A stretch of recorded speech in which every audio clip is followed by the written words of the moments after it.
Hello everyone, నేను మీ MVN Kashyap. ఎలా ఉన్నారు? అన్షేకబుల్గా ఉన్నారా? లైఫ్లో అన్కంట్రోలబుల్ సిచ్యువేషన్స్లో కూడా అన్షేకబుల్గా నిలబడగలిగితే మై డియర్ ఫ్రెండ్స్, మన ఎదుగుదల అన్స్టాపబుల్గా ఉంటుంది. అయితే అలా జరగాలి అంటే ఒక క్వాలిటీ మనలోంచి పోవాలండి. మనం అది తీసేయటం అంటే ఏ రేంజ్లో తీసేయాలంటే అసలు మన దరిదాపుల్లోకి ఆ క్వాలిటీ రాకూడదు. ఆ క్వాలిటీ పేరే లేజీనెస్, బద్ధకం. ఎవరికైతే బద్ధకం ఉంటుందో ఆటోమేటిక్గా దాంతో ఉండే ఇంకొక ట్విన్ సిస్టర్, ట్విన్ బ్రదర్, కవల పిల్లలు ఇంకొకళ్ళు ఎవరయ్యా అంటే ప్రోక్రాస్టినేషన్ వస్తుంది. ప్రోక్రాస్టినేషన్ అంటే పోస్ట్ పోన్ చేయటం, వాయిదాలు వేయటం. దీనికి ఇంగ్లీష్లో ఒక పేరు ఉందండి. బద్ధకస్తుల మైండ్ సెట్కి ఒక పేరు పెట్టారు. ఏంటంటే అంటే ఫైట్ ఎనదర్ డే. ఇది వాళ్ళ ప్రిన్సిపల్. ఏంటంటే అది ఫైట్ అనదర్ డే అంటే ఇంకొక రోజు పోరాడదాం. ఆ పోరాడడం అనేది ఏదైనా కానీ, ఆ పని ఏదైతే పోస్ట్ పోన్ చేస్తున్నామో, ఏదైతే బద్ధకంగా కూర్చొని వాయిదాలు వేస్తున్నామో, వాళ్ళ మైండ్ ఏం చెప్తుందంటే ఇవాళ కాదు, ఫైట్ అనదర్ డే, రేపు పోరాడదాం. నేను కొన్ని ప్రశ్నలు అడుగుతాను మిమ్మల్ని. మీ ఫేవరెట్ హీరో ఆర్ మీ ఫేవరెట్ హీరోయిన్ కరెక్ట్గా పర్ఫామ్ చేయకుండా బద్ధకంగా పోన్లే ఏదో ఈ కొంచెం ఎఫర్ట్స్ పెడితే సరిపోతుందిలే అని సినిమా తీస్తే మీకు నచ్చుతుందా? మీ ఫేవరెట్ స్పోర్ట్స్ పర్సన్, అది ఏ స్పోర్ట్స్ అయినా కానీ, మీ ఫేవరెట్ పర్సన్ బద్ధకంగా ఇవాళ కాదు రేపు ఆడొచ్చులే, ఇవాళ ఒక క్రికెటర్ అనుకోండి, 10 రన్లు కొడితే చాలే, ఇంకో 10 కొట్టకపోతే వచ్చి నష్టమే ఉందిలే అని ఉంటే మీరు ఆ క్రికెటర్ని, మీరు ఆ స్పోర్ట్స్ పర్సన్ని మీరు యాక్సెప్ట్ చేస్తారా? వాళ్ళు ఏ ఫీల్డ్లో ఉన్నా కానీ మీ రోల్ మోడల్స్ బద్ధకంతో వాళ్ళకున్న కెపాసిటీని 100% యూజ్ చేసుకోకపోతే మీరు అంగీకరిస్తారా? అసలు ఎందుకు అంగీకరిస్తామండి? రోల్ మోడల్ ఎందుకు అవుతాం? వాళ్ళని మనం రోల్ మోడల్గా ఎందుకు పెట్టుకుంటాం కదా? మన రోల్ మోడల్స్ 100% పర్ఫామ్ చేయాలి. మరి నా క్వశ్చన్ ఏంటంటే, మనం బద్ధకంగా ఉంటున్నామంటే ప్రాబబ్లీ మనం రోల్ మోడల్స్ కాదేమో. ఒకసారి ఆలోచించండి మై డియర్ ఫ్రెండ్స్. బద్ధకం బయటికి చూడటానికి చాలా చిన్న పదం అండి, దాని లోపల చాలా సైన్స్ ఉంది.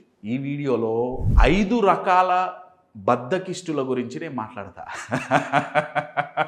బద్ధకంలో 5 రకాలు ఉన్నాయండి. ఇది నేను చెప్పట్లా, సైన్స్ రీసెర్చ్ చేసి చెప్తోంది. 5 రకాలు ఉన్నాయి. ఒక్కొక్క రకానికి ఒక్కొక్క కారణం ఉంటుందండి. ఒకవేళ మీకు గనక లేజీనెస్ ఉంటే, ఆ లేజీనెస్ ద్వారా మీరు గనక ప్రోక్రాస్టినేషన్, వాయిదాలు వేయటం ఎక్కువగా చేస్తుంటే, ఇప్పుడు నేను చెప్పబోయే 5 రకాల్లో ఏ కేటగిరీలో మీరు సరిపోతారు, ఏ కేటగిరీతో మ్యాచ్ అవుతారు అనేది ఒకసారి చెక్ చేసుకోండి. దాని తర్వాత సొల్యూషన్ ఏంటి అనేది కూడా మనం ఈ వీడియోలో డిస్కస్ చేద్దాం. Are you ready? MVN Kashyap ఒక అమేజింగ్ లైఫ్ కోచ్. ఎందుకంటే జీవితంలో అయినా బిజినెస్లో అయినా సమస్యలు, కష్టాలు, నష్టాలు వస్తుంటాయి. అటువంటి టఫ్ టైమ్స్ని ఎదుర్కోవాలంటే మన మైండ్ టఫ్గాను అన్షేకబుల్గా ఉండాలి. ఎంవిఎన్ కశ్యప్ కండక్ట్ చేసే వర్క్షాప్స్ బీ అన్షేకబుల్ కానివ్వండి, లేదా ఎమోషనల్ మాస్టరీ కానివ్వండి, ఇటువంటి ప్రోగ్రామ్స్ మనల్ని మానసికంగా దృఢంగా చేసి తద్వారా మన ఎదుగుదలకు దోహదపడుతున్నందుకు నాకు చాలా ఆనందంగా ఉంది. ఇటువంటి ప్రోగ్రామ్స్ మీరు మరిన్ని చేయాలని కోరుకుంటూ, wishing you all the very best Kashyap. Good luck. కంటెంట్లోకి పోయే ముందు మీ అందరి ఫేవరెట్ ప్రోగ్రామ్, మనందరి ఫేవరెట్ ప్రోగ్రామ్ ఎప్పుడుంది? Yes, March 22nd and 23rd. Program పేరు బీ అన్షేకబుల్. ఎవరి మైండ్ అయితే అన్షేకబుల్గా ఉంటుందో వాళ్ళని ఏ సమస్య, ఏ వ్యక్తి, ఏ కష్టం, ఏ నష్టం, ఏ లాస్ అయినా సరే వాళ్ళని షేక్ చెయ్యలేదు. కాబట్టి వాళ్ళ నిర్ణయాలు బెటర్గా ఉంటాయి. కాబట్టి వాళ్ళ జీవితంలో వాళ్ళు ప్రొడ్యూస్ చేసే రిజల్ట్స్ చాలా బ్రహ్మాండంగా ఉంటాయి. లైఫ్ అయినా బిజినెస్ అయినా అన్స్టాపబుల్గా ముందుకెళ్తుంటుంది అన్షేకబుల్గా ఉంటే. So March 22, 23 2 days programme, offline and online. తర్వాత ఏప్రిల్లో for those who don't want to settle for less, ఎవరైతే తక్కువకి సెటిల్ అవ్వకూడదు అని నిర్ణయించుకుంటారో, ఎవరైతే ఎదగాలి అని సంకల్పించుకుంటారో, ఎవరైతే డెకేడ్స్లో రావాల్సిన గ్రోత్ డేస్లో తెచ్చుకోవాలనుకుంటున్నారో వాళ్ళ కోసం స్పెసిఫిక్గా డిజైన్ చేసిన ప్రోగ్రామ్ సక్సెస్ సైకాలజీ. సక్సెస్ అవ్వాలన్నా, సక్సెస్ని ఎన్హాన్స్ చేయాలన్నా ఏ సైకాలజీ పాటించాలి, ఏ స్కిల్స్ మన దగ్గర ఉండాలి, ఏ స్ట్రాటజీస్ ఉండాలి, ఏ సిస్టమ్స్ ఉండాలి అని నేర్పించే programme success psychology, April 26th and 27th. For more details contact the number on the screen. 5 types of laziness. First type అండి, ఫస్ట్ కేటగిరీ కన్ఫ్యూజన్ క్యాండిడేట్స్ అండి. వీళ్ళు కన్ఫ్యూజన్ అంటే తికమక పడిపోవటం వల్ల వీళ్ళకి లేజినెస్, బద్ధకం అనేది వస్తుంది. నేను మీకు ఒక ఎగ్జాంపుల్ చెప్తాను ఎందుకు ఈ కన్ఫ్యూజన్ వస్తుంది. ఎందుకంటే టూ మెనీ ఆప్షన్స్ పెట్టుకుంటారండి. వీళ్ళ మైండ్లో ఏం చేస్తారంటే ఒక పని చేయటానికి 100 ఆప్షన్లు పెట్టుకుంటారు. ఒకటో రెండో ఉంటే ఈజీగా ఉంటుంది. ఇప్పుడు మీకు ఒక 100 షర్ట్లో 100 చీరలో ఉన్నాయి, దాంట్లో నుంచి ఒకటి సెలెక్ట్ చేసుకోవాలి, కష్టమా కాదా? కదా, ఇబ్బంది పడతారా పడరా, టైం ఎక్కువ అవుతుందా కాదా, కన్ఫ్యూజన్ ఉంటుందా ఉండదా? కాకుండా మీ దగ్గర 5 ఆప్షన్లే ఉన్నాయి, 5 ఉన్నాయి, 5 నుంచి ఒకటి సెలెక్ట్ చేయటం ఈజీయా కాదా, ఫాస్ట్గా అవుతుందా కాదా? మై డియర్ ఫ్రెండ్స్, బద్ధకం రావడానికి కారణాల్లో ఒకటి కన్ఫ్యూజన్. సొల్యూషన్ ఏంటి? క్లారిటీ ఈజ్ ద సొల్యూషన్ అండి. ఇది కుదిరితే మీరు ఒక పుస్తకంలో రాసుకోండి. Clarity gives surety.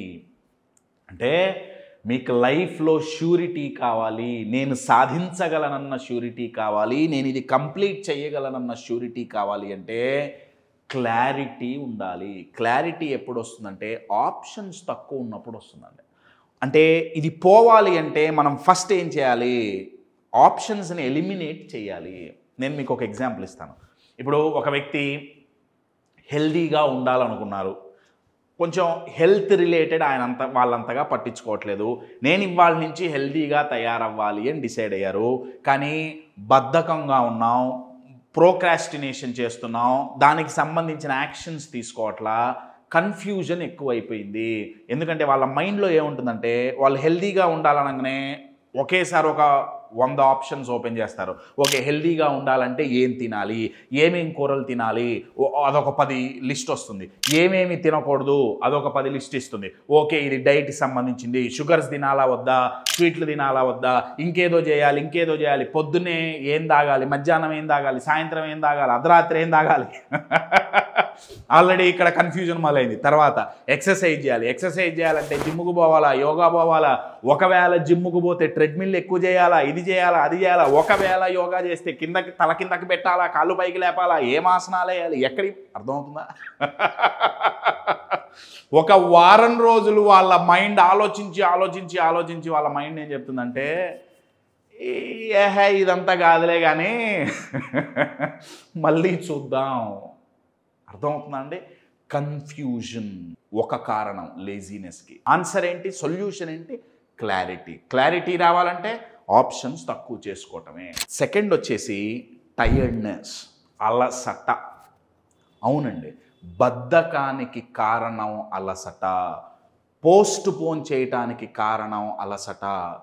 ఇక్కడ 2 రకాలండి. ఒకటి ఫిజికల్గా టైర్డ్ అయిపోవటం, ఇంకొకటి మానసికంగా టైర్డ్ అయిపోవటం, అలసిపోవటం. ఫిజికల్ టైర్డ్నెస్ ఎందుకు వస్తుంది?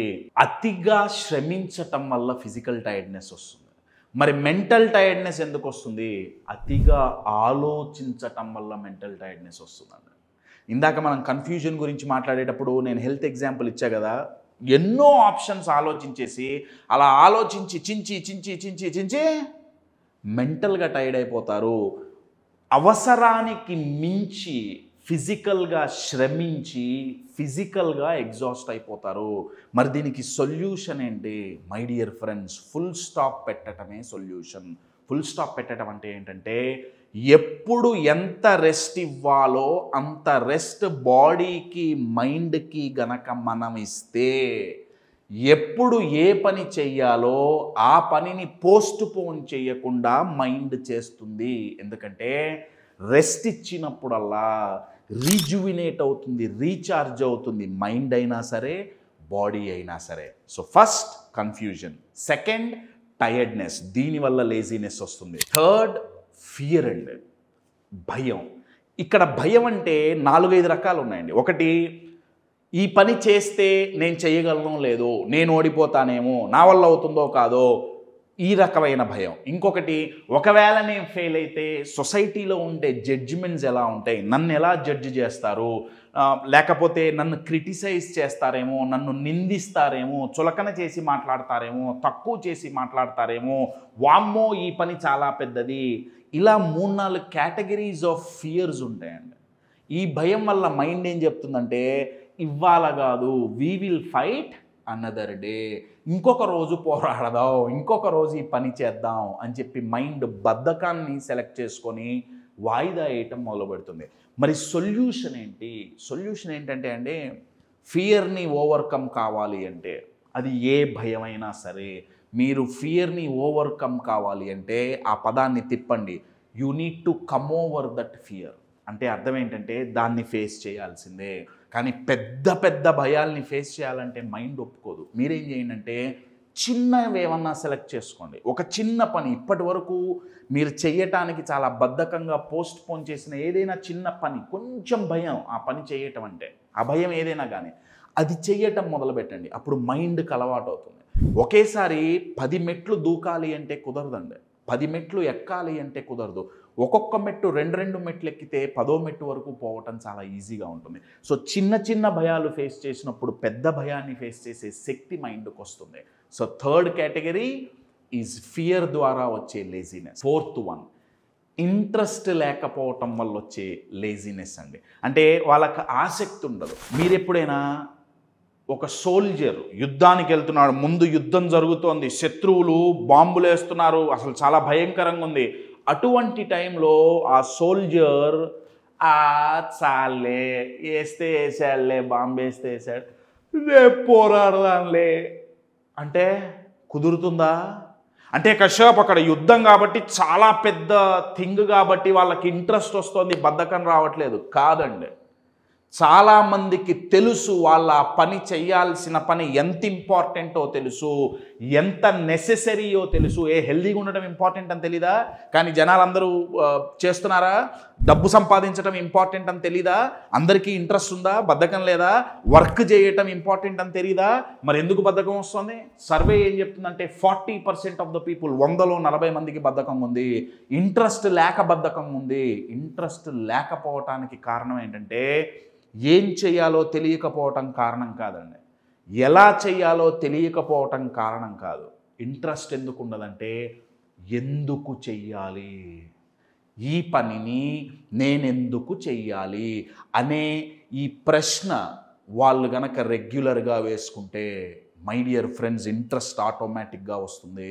ఒకసారి ఆలోచించండి, మీరు గనక ఏ పని అయితే బద్ధకంతో పోస్ట్ పోన్ చేస్తున్నారో ఆ పని గనక మీరు చెయ్యకపోతే ఫిజికల్గా, ఇమోషనల్గా, రిలేషనల్గా, ఫినాన్షియల్గా, ఇన్ని డైమెన్షన్స్లో మీరు ఎంత పెయిన్ అనుభవించారు ఆల్రెడీ పాస్ట్లో, ఇప్పుడు ఎంత అనుభవిస్తున్నారు, ఫ్యూచర్లో ఎంత అనుభవిస్తారు, ఒకసారి మీ మైండ్కి గుర్తు చేయండి. అప్పుడు ఈ పని ఎందుకు చెయ్యాలి అనే పర్పస్లో క్లారిటీ వస్తుందండి. ఇంట్రెస్ట్ ఆటోమేటిక్గా వస్తుంది. ఇంట్రెస్ట్ అనేది పర్పస్తో లింక్ అయి ఉంటుంది. మీరు ఎంత హయ్యర్ పర్పస్, ఎంత బెటర్ పర్పస్ మీ మైండ్కు చూపిస్తే అంత ఇంట్రెస్ట్ పెరుగుతుంది, బద్ధకం పోతుంది. So fifth category, fifth type of laziness, regret ద్వారా వచ్చే లేజినెస్. రిగ్రెట్ అంటే వీళ్ళ మైండ్లో ఏం నడుస్తుంటుందంటే, ఆల్రెడీ అయిపోయిందిలే, చేయాల్సిన టైంలో చెయ్యలేదు, ఇప్పుడు ఈ పని చేసి ఏం లాభం, లేకపోతే నాకు వయసు అయిపోయిందిలే, ఇప్పుడు ఏదో చేసేసి మారి ఏం లాభం. అర్థమవుతుందా అండి? నా ప్రశ్న ఏంటంటే అండి, ఇప్పుడు మీ బాడీలో ఒక వ్యాధి వచ్చింది, ఆ వ్యాధి మీరు 1 సంవత్సరం మీరు దాన్ని అవాయిడ్ చేశారు, ఇప్పుడు చూపించుకుంటే తగ్గుతుంది ఇప్పటికైనా. ఇప్పుడు కూడా పోతే పోయిందిలే, ఊరుకుంటారా అండి? ఫిజికల్గా అయితే ఎమ్మటే భయంతో మనం పోతున్నాం కదా, మరి మానసికంగా మనం చేయాల్సిన పనులు ఎందుకు చేయట్లేదండి? ఎంతకాలం రిగ్రెట్ చేస్తూ బతుకుతాం? అయ్యో ఇలా జరిగి ఉంటే బాగుండేదేమో, ఇంకొంచెం ముందు చేసి ఉంటే బాగుండేదేమో. ఓకే, అట్లీస్ట్ ఇప్పుడు మొదలు పెడదాం. ఈ రిగ్రెట్ నుంచి బయటపడాలి అంటే my dear friends, number 1 solution ఒక స్పెసిఫిక్ లైన్. అదేంటంటే, రాసి పెట్టుకోండి ఇది కూడా, it's never too late. It's never too late. ఇప్పటికైనా మించిపోయిందేమీ లేదు. ఇప్పటికైనా సరే మళ్ళీ మనం చెయ్యొచ్చు, అనుకున్నది సాధించవచ్చు అని ఆలోచించినప్పుడు ఏమవుతుందంటే, ఆ రిగ్రెట్ అనే ప్యాటర్న్ బ్రేక్ అవుతుంది. తద్వారా బద్ధకంలో నుంచి బయటపడవచ్చు. బయటపడటం ద్వారా పోస్ట్ పోన్ చేయం, ప్రోక్రాస్టినేషన్ చేయం, అనుకున్న గోల్స్ సాధించగలం. మై డియర్ ఫ్రెండ్స్, ఎవరి మైండ్ అయితే అన్షేకబుల్గా ఉంటుందో వాళ్ళ మైండ్లో లేజీనెస్ ఉండదు. వాళ్ళు పోస్ట్ పోన్ చెయ్యరు. సో ఈ 5 కేటగిరీలో మీరు దేంట్లో ఉన్నారు? ఒకసారి మీకు గనక లేజీనెస్ ఉంటే ఈ 5 దేంట్లో ఉన్నారు? ఒకసారి మిమ్మల్ని మీరు ఎనలైజ్ చేసుకోండి and put it in the comment box. మీ కేటగిరీ ఏంటి అనేది, సో దట్ మాకు అర్థమవుతుంది. Be unshakeable.